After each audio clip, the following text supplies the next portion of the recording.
Seigneur Jésus, nous te disons merci encore pour cette occasion, cette opportunité que tu nous accordes pour célébrer ton nom, glorifier ton nom, exalter ton nom. Tu es le Seigneur des Seigneurs, le Roi des Rois, le Dieu des Dieux. Tu es le chemin, la vérité, la vie, tu es la résurrection et la vie. Merci pour ton amour, Seigneur. Merci pour ta vie, Seigneur. Merci pour le pardon de nos péchés. Merci de bénir un frère, une soeur, quelqu'un qui m'entend en ce moment, Seigneur. Merci d'intervenir et d'agir dans leur vie, de les bénir, de les restaurer, de les guérir, de les soutenir, de les fortifier, Seigneur. Que tout honneur, que toute gloire te revienne. Au nom du Seigneur Jésus-Christ.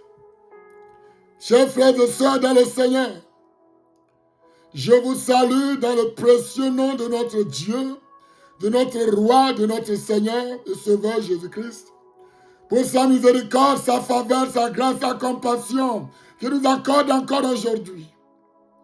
Alléluia. Pour élever son nom, parce qu'il en est digne. Parce qu'il en est digne. C'est la journée qu'il a faite. Et nous allons nous réjouir et être heureux.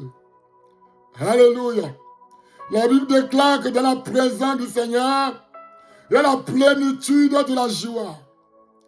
Et à sa droite, des plaisirs éternels, psaume 16, verset 11. Il y a beaucoup qui cherchent la joie dans le péché, dans l'alcool, dans la drogue, dans des activités qui n'honorent pas Dieu.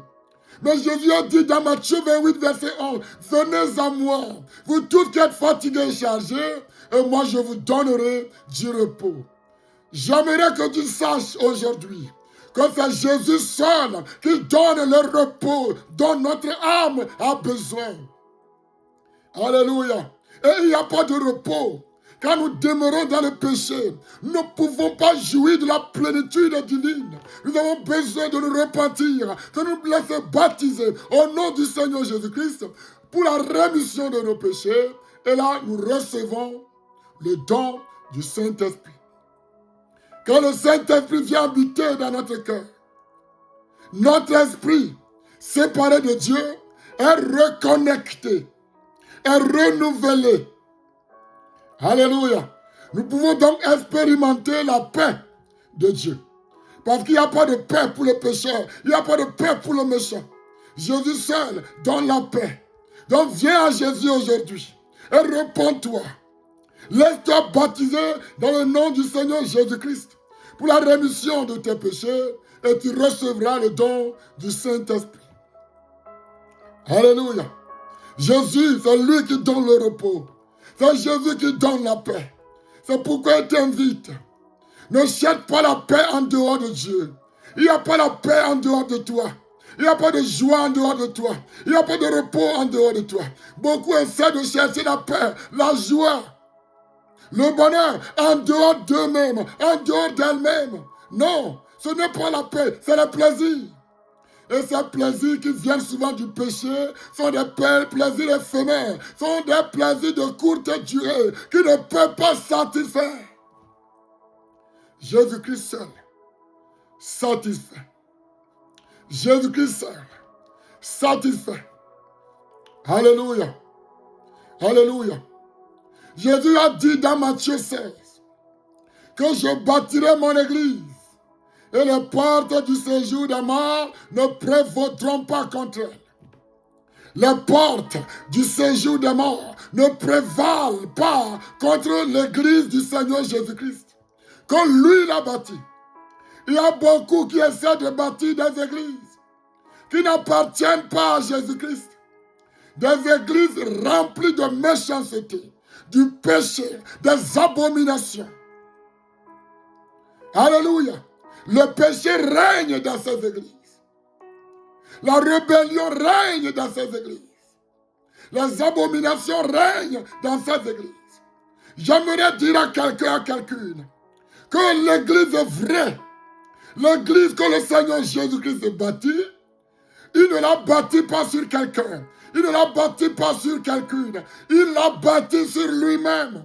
Il avait demandé à Pierre et à ses frères, aux autres disciples, que disent les gens que je suis? Et ils ont répondu à certains qui disent que tu es loin des prophètes. Il y a d'autres qui disent que tu es Jean-Baptiste. Il y a d'autres encore qui disent que tu es Moïse ou bien Jérémie. Et Jésus s'est tourné vers les disciples. Vous pouvez le lire dans Matthieu 16. Que dites-vous que moi je suis? C'est ce que Jésus leur a demandé. Et Pierre a dit, Pierre a répondu au Seigneur Jésus-Christ et lui a dit, tu es le Fils du Dieu vivant. Tu es le Fils du Dieu vivant. Jésus lui a répondu que la chair et le sang ne t'ont pas révélé cela, mais mon Père qui est dans les cieux. Alléluia. Le Seigneur Jésus-Christ est le Fils de Dieu. Pourquoi il est appelé Fils de Dieu? Parce que le Dieu Tout-Puissant qui est esprit. La Bible dit que Dieu est esprit. Jean 4. Jean 4. Dieu est esprit.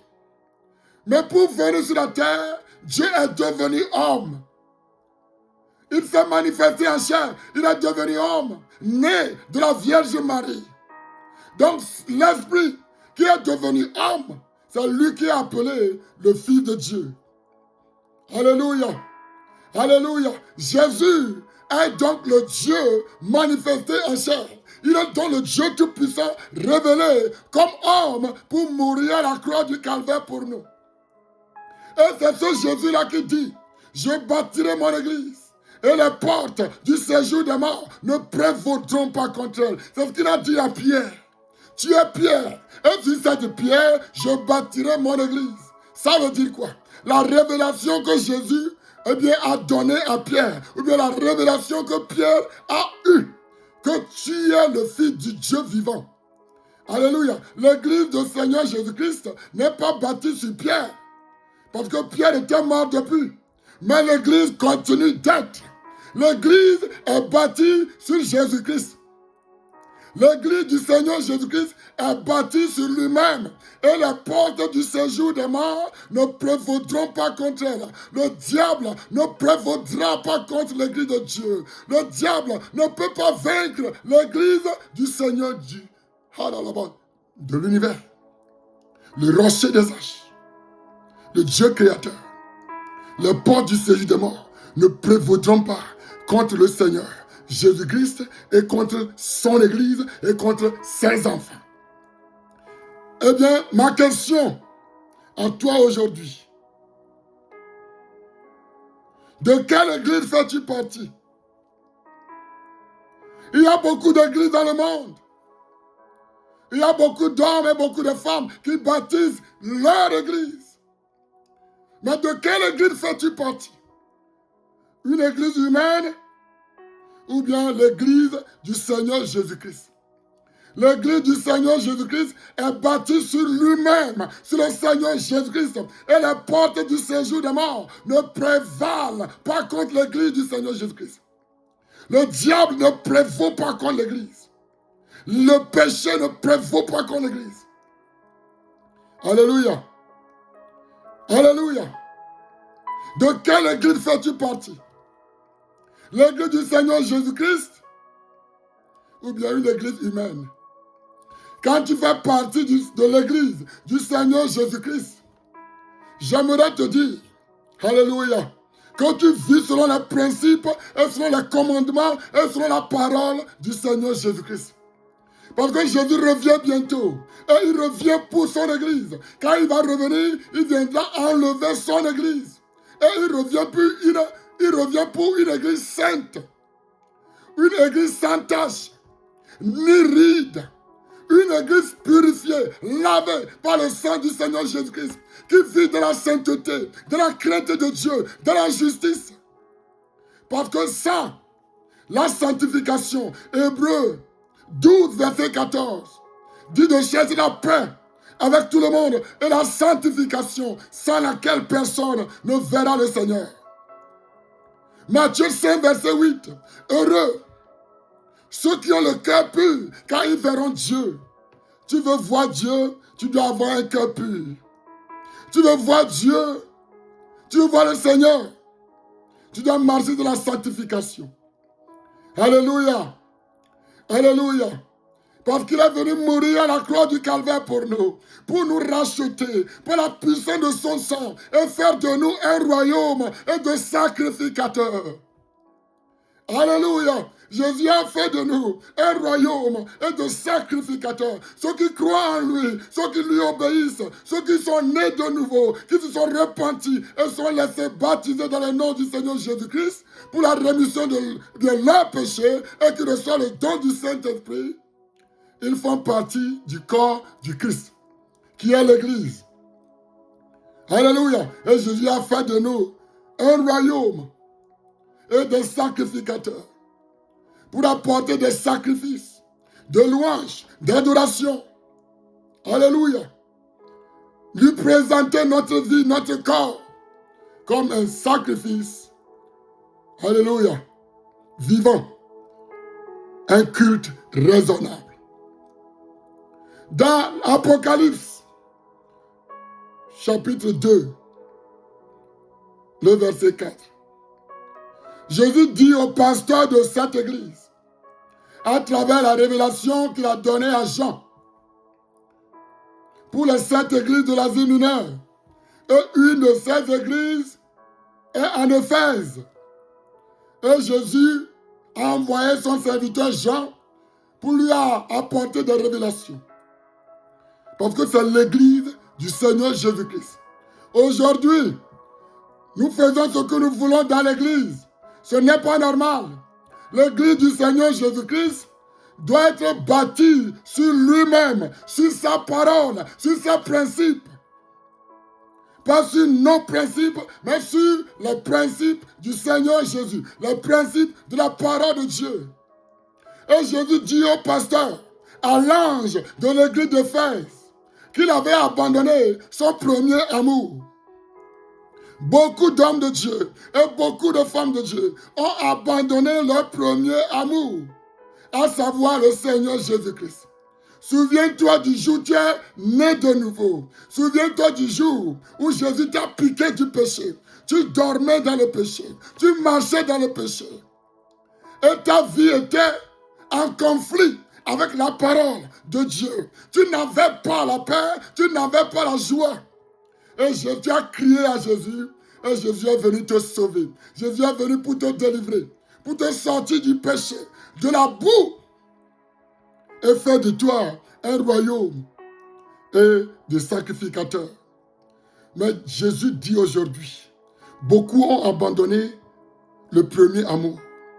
Beaucoup ont abandonné la communion avec Dieu. Beaucoup ont abandonné la relation avec Dieu, y compris les hommes et les femmes de Dieu. Les gens prêchent. Les gens font l'œuvre de Dieu.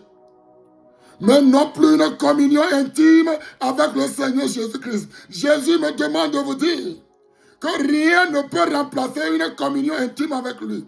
Beaucoup ont placé le ministère sur la relation avec Dieu.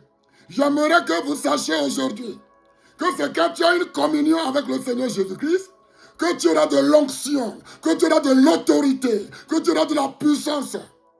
Approche-toi de Dieu et il s'approchera de toi. C'est quand tu t'approches de Dieu que Dieu aussi s'approche de toi. En prière, en jeûne, en louange, en adoration. Jésus nous demande de nous approcher de lui. Il est notre premier amour. Nous devons chercher une communion intime avec le Seigneur Jésus-Christ. Nous devons développer une relation personnelle avec le Seigneur Jésus-Christ. Nous ne pouvons pas remplacer le ministère ou bien l'œuvre que nous faisons pour le Seigneur Jésus-Christ par la communion avec lui. Par une communion intime avec lui. Parce que c'est quand nous avons la communion avec le Seigneur Jésus-Christ que nous avons la puissance. Nous avons l'autorité. Nous avons la domination. Nous avons le règne sur la puissance des ténèbres. C'est quand nous avons une communion avec lui que nous avons l'onction pour le ministère. Passer du temps avec sa femme n'est pas passer du temps avec les enfants. Passer le temps avec l'église, avec le salut, ou bien avec les âmes. Passer le temps avec l'œuvre du Seigneur Jésus n'est pas la même chose que de passer le temps avec lui-même. Alléluia. Quand nous passons le temps avec lui-même, nous devenons la femme qui donne naissance aux enfants. Si nous voulons gagner les âmes pour le Seigneur Jésus-Christ, nous ne pouvons pas négliger une communion intime avec lui. Nous ne pouvons pas négliger une relation personnelle avec lui. Parce que dans le royaume de Dieu, tout est relationnel. L'onction, la bénédiction dépend de la relation intime que nous entretenons avec le Seigneur Jésus-Christ. J'aimerais prier pour quelqu'un, bien quelqu'un ce matin. Peut-être chez vous ce soir, ou bien c'est à midi. Alléluia. Que Dieu restaure le feu du Saint-Esprit. Au nom du Seigneur Jésus. Harabosha. Reçois la puissance du feu du Saint-Esprit. Souviens-toi du jour, Jésus t'a appelé, le jour où tu es né de nouveau, et tu étais en feu pour le Seigneur Jésus-Christ. Mais aujourd'hui, est-ce que tu pries encore comme avant, comme auparavant? Est-ce que tu loues Dieu encore comme auparavant? Est-ce que tu adores Dieu encore comme auparavant? Est-ce que tu vas encore à l'église comme auparavant? Est-ce que tu cherches la présence de Dieu comme auparavant? Jésus t'appelle. Père éternel, je prie pour quelqu'un qui m'entend en ce moment. Je prie que tu lui restaures le feu du Saint-Esprit, que tu lui accordes une onction spéciale pour qu'il ou qu'elle écoute dans ta présence, Seigneur, pour entretenir une communion intime avec toi, pour pouvoir marcher dans la lumière.